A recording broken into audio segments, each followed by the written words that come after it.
ICC జట్టులో త్రిషకు చోటు 7 మ్యాచ్ల్లో 309 పరుగులు 7 వికెట్లు ఆమె సొంతం. భారత్ నుంచి మరో ముగ్గురికి సైతం, వారిలో కమలిని, వైష్ణవి శర్మ, ఆయుషి శుక్లా అంటూ ఒకరిని చూస్తాం. సో ఇది చాలా ఇంట్రెస్టింగ్.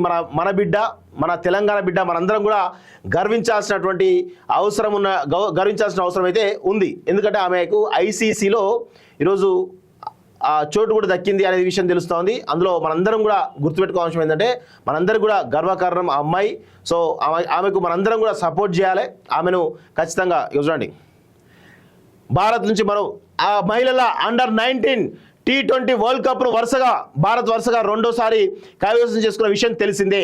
ఆదివారం జరిగిన ఫైనల్లో సౌత్ ఆఫ్రికాను చిట్ చేసి ఛాంపియన్గా నిలిచింది. టీమిండియా టైటిల్ గెలవడంలో తెలంగాణ అమ్మాయి గొంగడి త్రిష కీలక పాత్ర పోషించింది.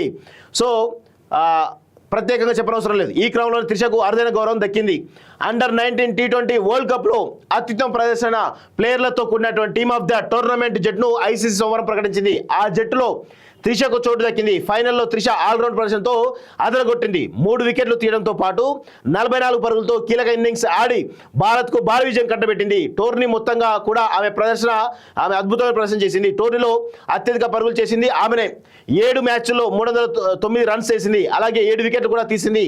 దీంతో ప్లేయర్ ఆఫ్ ది మ్యాచ్, అంటే మ్యాన్ ఆఫ్ ది టోర్నమెంట్ అవార్డుని గెలుచుకుంది. ఐసీసీ జట్టులో త్రిష సహా 4 భారత క్రికెట్లకు చోటు లభించింది అంటూ ఒకరిని చూస్తా ఉన్నాం. సో దీనిలో మొత్తానికైతే మన తెలంగాణ అమ్మాయి, మనందరం కూడా గర్వించాల్సినటువంటి అమ్మాయి, మనందరం గర్వపడాలి.